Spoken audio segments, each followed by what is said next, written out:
vou explicar para vocês o que é esse suprimento narcísico.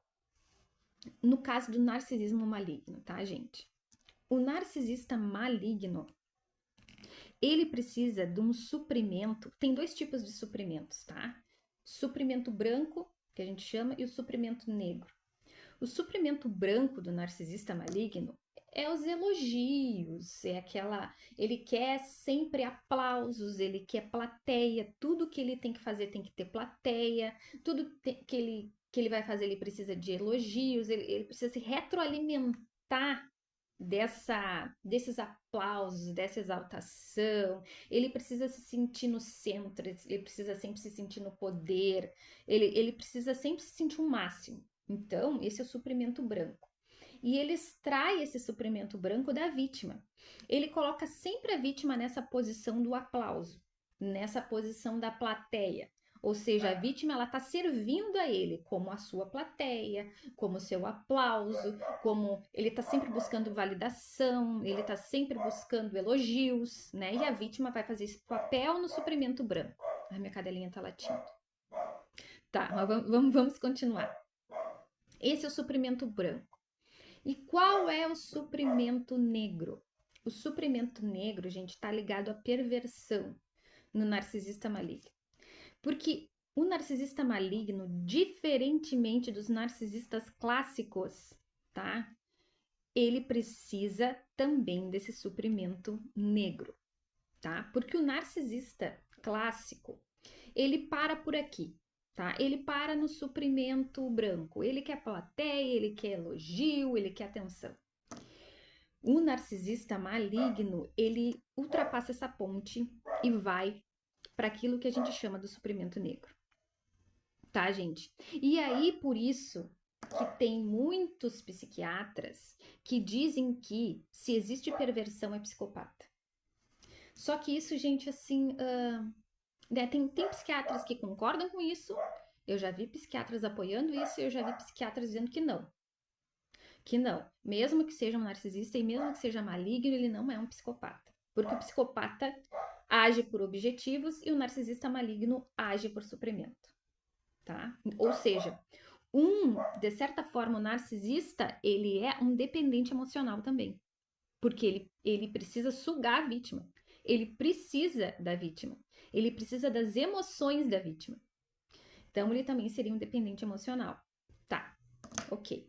Mas então, o que é o suprimento negro que a gente chama? É o suprimento ligado à perversão. Então, ele precisa, o narcisista maligno aqui, ele precisa extrair da vítima sentimentos de confusão. Ele precisa realmente fazer uma perversão, ou seja, mexer com as emoções da vítima, né? Causar mal para o outro intencionalmente, diretamente e de caso pensado. Porque quando ele mexe, gente, com as emoções da vítima, ele se sente poderoso. Então ele vai lá, ele causa um caos emocional, né? Ele mexe com a estrutura emocional da vítima, ou seja, ele sabe acionar os gatilhos dessa vítima. É isso que os psicólogos falam. Então, ele estuda a vítima e ele sabe acionar os gatilhos dessa vítima que vão fazer a vítima explodir, que vão fazer a vítima ficar com raiva, que vão fazer a vítima ficar muito estressada, que vão fazer a vítima sentir todo tipo de emoção ruim, né? E ele sabe apertar esses gatilhos, né? E ele vai, enquanto ele não vê a vítima emocionalmente desestruturada, ele não para, né? Porque ele, assim, ele reconhece aquele gatilho e ele vai apertando aquele gatilho até o fim, até ver aquela vítima explodir, até ver aquela vítima sangrar emocionalmente, até ver aquela vítima chorar, até ver aquela vítima se desesperar, né? Só que ele faz isso através de um gaslighting, né? A vítima, ela fica num estado de... Ela tá se desestruturando emocionalmente, tá? Mas ela, na verdade, não tá percebendo muito bem o que tá acontecendo, porque eles fazem muito um gaslighting, Quando a vítima fala uma coisa, o narcisista inverte o que a vítima está falando. Então parece que a pessoa está num redemoinho, né? Ela não consegue entender muito bem, ela está sangrando, ela está sofrendo, mas ela não consegue entender muito bem o que está acontecendo ali. E isso é estratégia narcísica, né? Isso é gaslighting. Porque no final, o que o narcisista quer? Ele quer que a vítima volte e peça perdão para ele. E é exatamente isso que toda vítima faz. Porque ele gira com uma coisa ou ele usa uma coisa chamada culpa. Ele faz toda a confusão mental na cabeça da vítima e depois faz a vítima se sentir culpada por tudo que ela disse, por tudo que ela falou, por tudo que ela fez. Então ele vai fazer ela se sentir extremamente culpada, né, para que essa vítima volte lá e peça perdão para ele, né? E quando a vítima, a gente tá no laço, como eu digo, quando ela tá na teia do narcisista, ela realmente acredita que a culpa foi dela, né? E só que o narcisista, ele sabe muito bem que a culpa não foi da vítima. Ele fez aquilo tudo de caso pensado, né? Só para retroalimentar esses próprios sentimentos de inferioridade que ele tem dentro dele. Essa própria necessidade de aplauso que ele tem. De aplauso, de se sentir superior, de se sentir poderoso. Por isso, gente, que o narcisista, o que ele quer? Tá? Qual é o fim? Aí tu pode me perguntar, tá, Dari, mas ele precisa de um suprimento, ok, mas qual é o fim de uma pessoa? Qual o objetivo final de um narcisista maligno? O narcisista maligno, gente, ele quer a escravização total da vítima, tá? Escravização mental, escravização emocional, tá? Ele quer que a vítima fique ali e vire um escravo emocional dele. Ou seja, continue no jogo, continue sofrendo, continue sangrando, continue pedindo desculpa, sendo que não foi nem dela a culpa, sendo que aquilo tudo foi feito de caso pensado.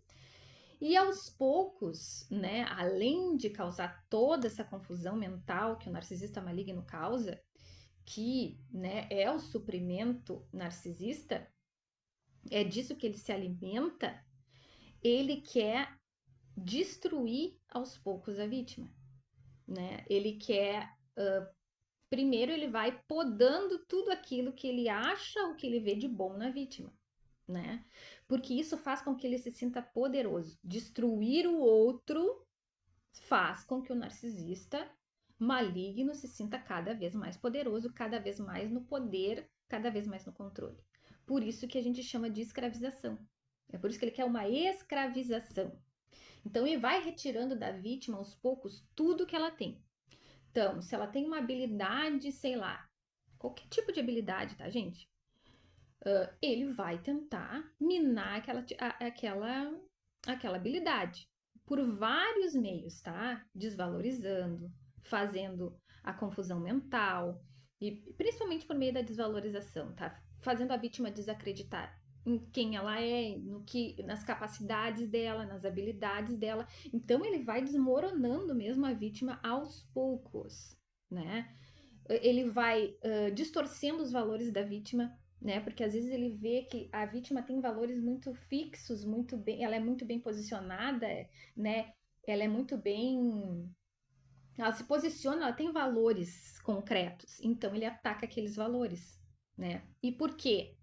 Para a vítima realmente começar a se sentir, a vítima começa a sentir desprezo por ela mesma, porque ela vê que aqueles valores que ela tanto prezava, aquilo já na cabeça dela, ela já não preza mais ou já está funcionando de uma outra forma, e ela vê que ela mesma tá num ciclo invertido, e ela começa a se desprezar ela mesma.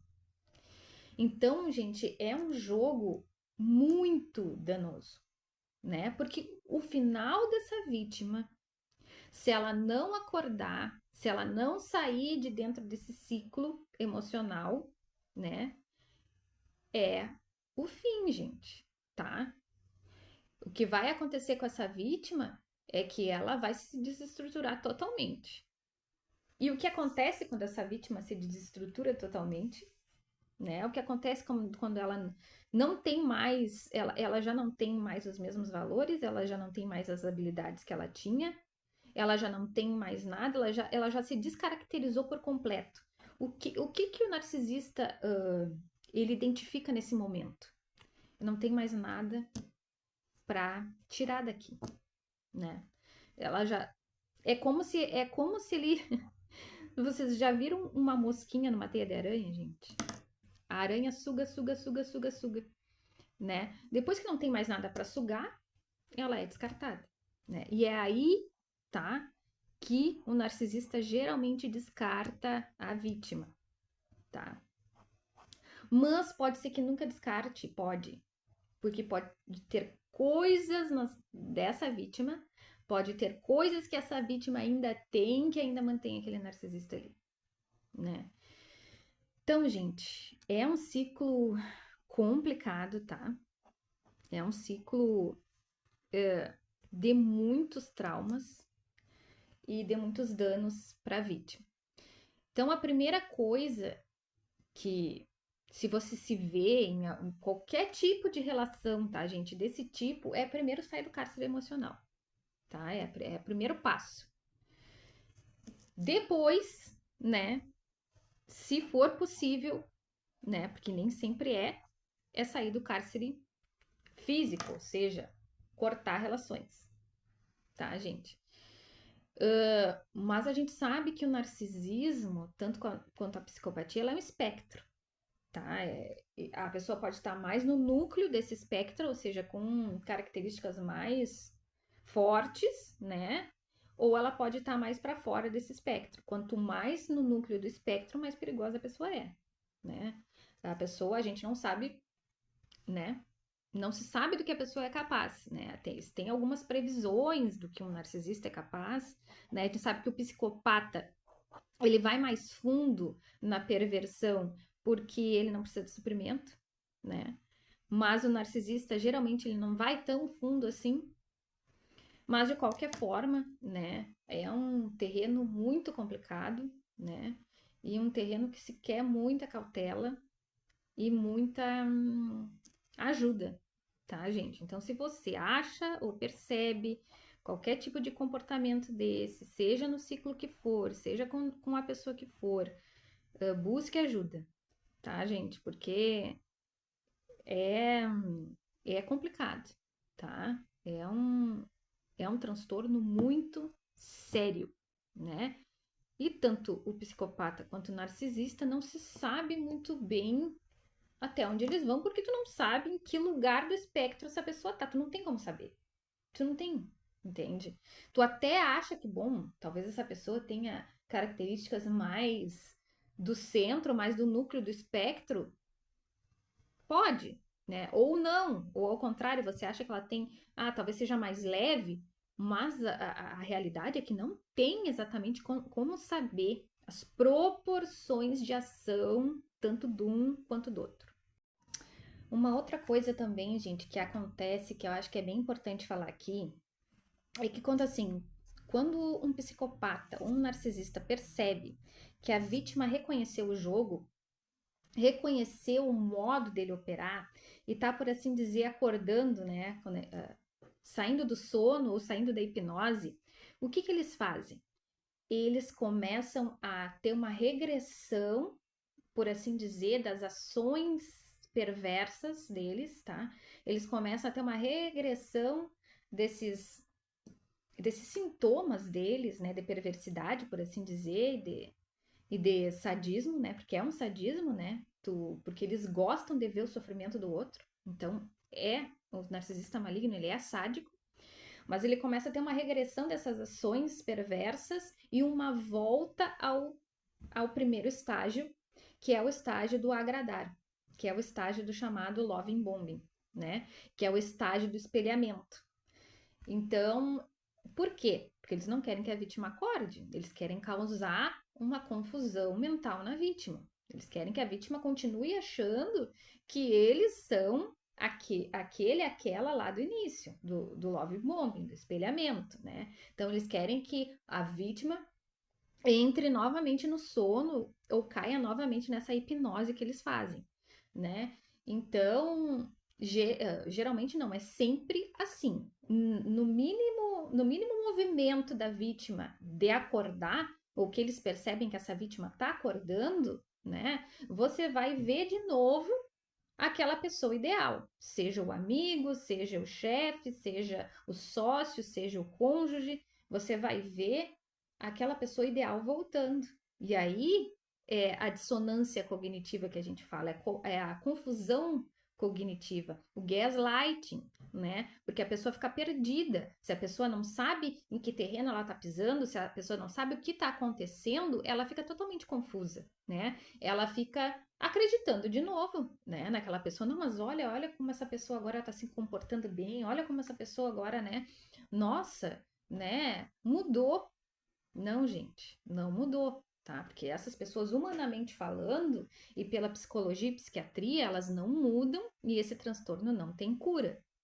O que que essas pessoas querem, então? O que que essas pessoas, na verdade, elas querem? Elas querem te colocar de novo para o ciclo, porque elas precisam prender novamente o teu emocional, te colocar novamente no sono, na hipnose, para elas poderem se sentir num terreno firme e seguro para continuar fazendo as perversões que ela fazia sem você notar, entre aspas, né? Ou sem você entender aquilo de uma forma realmente como uma perversão ou como algo mal da parte deles. Porque eles querem, na verdade, e eles sempre distorcem como algo mal da sua parte. E a vítima acredita. Então, gente, existe essas mudanças de comportamento, tá?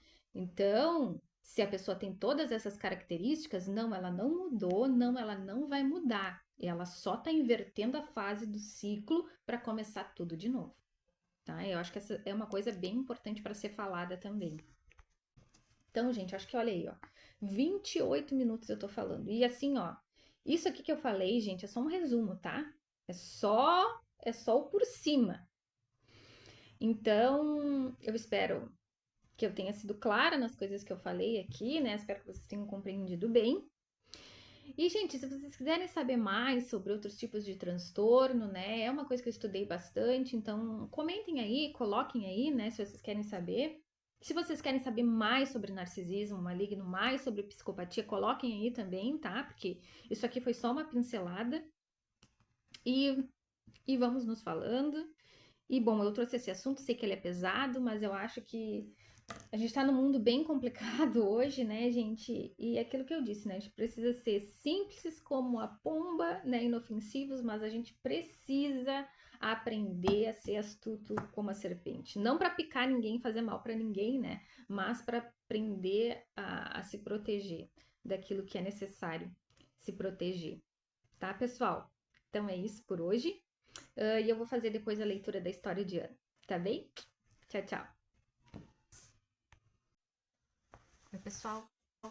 Vamos continuar a leitura da história de Ana, então. Bom, como vocês podem ver, é um outro dia, na verdade, é uma outra semana. E, gente, essa semana tá bem puxada, assim, pra mim, sabe? Eu tô. Nossa, tô dormindo pouco. E essa semana, não sei. Na verdade, da metade da semana passada, que é 3 horas da manhã, eu me acordo. Não tem jeito. É uma insônia que tá um pouco persistente aí. Fome também. Tô, os meus horários, os meus hábitos aí mudaram essa semana. Bastante cansada também. Complicada. Essa semana tá complicada pra mim. Mas tá, né? Vamos continuar lendo aí. E nós paramos na página 70. Vamos continuar lendo. Então vá aí pro seu cantinho, né? Pro seu cantinho sossegado. Pegue seu chimarrão. Tô com meu chimarrão aqui. Se você é gaúcho, né? Eu tô com meu chimarrão aqui. Ah, gente, chimarrão pra mim, assim, ó, é uma bebida de conforto. Não dá. Não consigo ficar sem. Mas você deve ter a sua. Então vai aí pro seu cantinho, pegue sua água, seu chazinho. E coloque seus fones aí e desfrute um pouquinho aí dessa leitura, tá bem? Bom, gente, nós paramos na página 70 e eu vou ler aqui o último parágrafo, tá? Chegou aí, seu cantinho? Vai aí que eu espero. Enquanto eu coloco os meus fones, olha só, já esqueci de colocar os meus fones. Eles aqui não dá, não. A leitura não fica mesmo. Na verdade, o áudio não fica o mesmo, né, gente? Esses fonezinhos aqui, nossa, me ajudam muito. Deixa eu colocar eles aqui.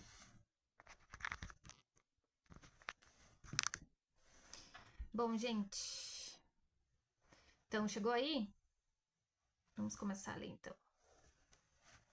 Página 70, então, tá, pessoal? O último parágrafo, o final, na verdade, do último parágrafo ali, tá? Mas o que é isso? A essa hora? Tateou a mesa de luz ainda deitada, procurando o celular, com um violão sobre a barriga. 7h30, não é possível, gritou pedindo silêncio, mas não foi atendida. Resolveu levantar e ir até o quarto de Joaquim. Acordamos você? Perguntou Lucas ao vê-la entrar no quarto bocejando. O que você acha? Com tanta conversa, quem é que consegue dormir? A propósito, o que você está fazendo aqui? Acordei cedo também, piscou o olho para Joaquim. E Ana, está fazendo o que aqui? Está no lugar da babá hoje. Bom dia, Ana abanou. Espero que seja para você. Aguentar essa figurinha aí não será fácil, apontou para Joaquim. Ele vai se comportar, não é, Joaquim? Ana falou enquanto empilhava as pecinhas. Sim, balançou a cabeça olhando-a. É bom mesmo, senão vou chamar a babá. Isadora falou com as mãos na cintura. Não! O menino gritou e começou a chorar. Calma, Joaquim, é brincadeira. Lucas tentava acalmar o irmão enquanto ele ria. Com essa gritaria toda de Joaquim, ela vai subir em 3 segundos. 3, 2, 1. Contava com os dedos em frente ao rosto. O que vocês estão fazendo? Que bagunça é essa? Dolores gritou, subindo as escadas. Eu não falei? Isadora sentou na cama de Joaquim e cruzou os braços. Mas o que é isso? A festa do pijama? A governanta perguntou ao abrir a porta, franzindo a testa. Quase isso, Dolores. Isadora falou, bocejando novamente.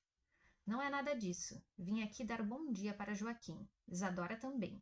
Lucas comentou, inclinando o corpo com a mão apoiada na parede. Eu? Dar bom dia? Nem acordei direito. Esfregava os olhos. Se é bom dia, se é pijama, não sei, mas daqui a pouco serviremos o café. Arrumem-se e desçam com Joaquim. Vamos, batia palmas. Lucas e Isadora saíram em direção a seus quartos, empurrando-se e rindo da vestimenta um do outro. Esse seu pijaminha ridículo de bolinhas, Lucas ria. Prefiro a esse, preto desbotado e sem graça. Pulava descabelando o irmão. Dolores, ainda no quarto, olhou para Ana com a cara amarrada. Anda logo com isso, fechou a porta. Depois de um tempo, Ana desceu com Joaquim. O menino estava banhado, cheirando a colônia infantil, com o cabelo coberto por um gel que reluzia em seu topete. A família já estava sentada à mesa de jantar, apreciando o farto café da manhã quando os dois desceram. Em meio às conversas, Ana levou o menino até a mesa, encarando os olhares de Isadora e Lucas, que pareciam conter o riso. Cumprimentou a família, acenando suavemente com a cabeça. Depois sentou o menino à mesa e despediu-se. Ao chegar à cozinha, encontrou Dolores. Olá, dona Dolores. Vou me arrumar. Levarei Joaquim no shopping daqui a pouco. Eu sei, Ana. Pode ir. Falou sorrindo e balançando a cabeça. Ana despediu-se da governanta com um sorriso amarelo e foi para o quarto. A sua maior dúvida naquele momento era o que vestir para a ocasião. Sabia que existia um shopping na cidade vizinha, mas nunca tinha ido lá. Abriu o guarda-roupa e pensou um pouco. Depois pegou seu vestido de passeio, o de sempre, branco com florzinhas vermelhas, que batia na altura dos joelhos e sua sapatilha dourada. Passou um tempo arrumando-se em frente ao espelho. Prendeu os cabelos bem no alto da cabeça. Escondeu as sardas com uma fina camada de pó. Passou um brilho nos lábios e saiu, puxando sua minúscula bolsa do cabideiro antes de fechar a porta. Ao chegar à cozinha, não encontrou Dolores. O serviço do café da manhã já havia encerrado e todos os funcionários estavam envolvidos em outras atividades na mansão. Decidiu ir direto para o quarto buscar Joaquim. Quando atravessava a sala de jantar, avistou a governanta cruzando o hall de entrada com o menino. Fui trocá-lo, sujou a camisa. Entregou-o para Ana. Ah, sim. Quase não acontece, né, Joaquim? Sorriu.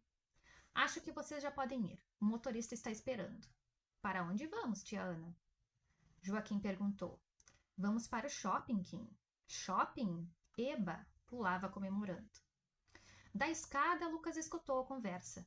Tinha planos de ir ao vilarejo vizinho pela manhã, visitar a propriedade de um conhecido. Já estava pronto com o capacete na mão, roupa de motoqueiro e óculos aviador. Mas acabou mudando de ideia, voltou e foi até o quarto da irmã. Ei, Isa! Bateu na porta. O que foi? Abriu ainda de pijamas. Arrume-se, rápido. Me arrumar? Para quê? Vamos, anda, depois eu explico. Olha você, hein? Não vai me meter em encrenca. Caminhou até o closet. Anda, não demore. Mas eu não sei o que vestir. Qual é a ocasião? Veste qualquer coisa. O que acha? Perguntou ao voltar, abrindo os braços, vestindo sua jardineira e seu tênis preto surrado de lona e bico branco. Uma estrelinha brilhante. E a jaqueta? Precisa? Perguntou, pendendo o pescoço para o lado. Sim, precisa. Ah, está bem. Voltou para o closet, saindo alguns segundos depois, enfiando os braços na roupa preta e branca. Nossa, achei que com Poá você só tinha o pijama. Franziu o nariz. Vamos, puxou-a pela mão. Ah, Lucas, não enche. Falava tropeçando. Tome, entregou-lhe o capacete. Vamos de moto? Sim. Começando a achar interessante. Riu. Os dois dirigiam-se para as escadas. Antes de descer, Lucas barrou a irmã com a mão. Só um pouquinho. Esticou o pescoço para ver se escutava alguma coisa. Já devem ter ido. Puxou-a novamente e os dois saíram correndo pela porta da frente. Lucas subiu na moto. Vamos, Isa, coloca o capacete. Você poderia me dizer ao menos para onde vamos? Montou na moto. Rápido, já vão longe. Vamos perdê-los. Mas o que é isso, uma perseguição? Mais ou menos, deu a partida. Aquela não é a moto da mansão? Aquela não é a caminhonete da mansão? Isadora apontou. Sim, é ela que estamos seguindo. Lucas acelerou. Agora estou preocupada. Dentro do carro, Ana ia apreciando a paisagem. Era uma manhã linda de sol. Sentia-se agradecida pelo momento de lazer depois de tantos momentos de tensão. Seu olhar perdia-se nas delicadas colinas rodeadas por casinhas com telhas de barro envelhecidas. De longe em longe, pequenos lagos pareciam fazer divisória entre a estrada e a natureza, adornados por minguadas flores coloridas que se espalhavam pelo chão, dando um ar pitoresco ao cenário.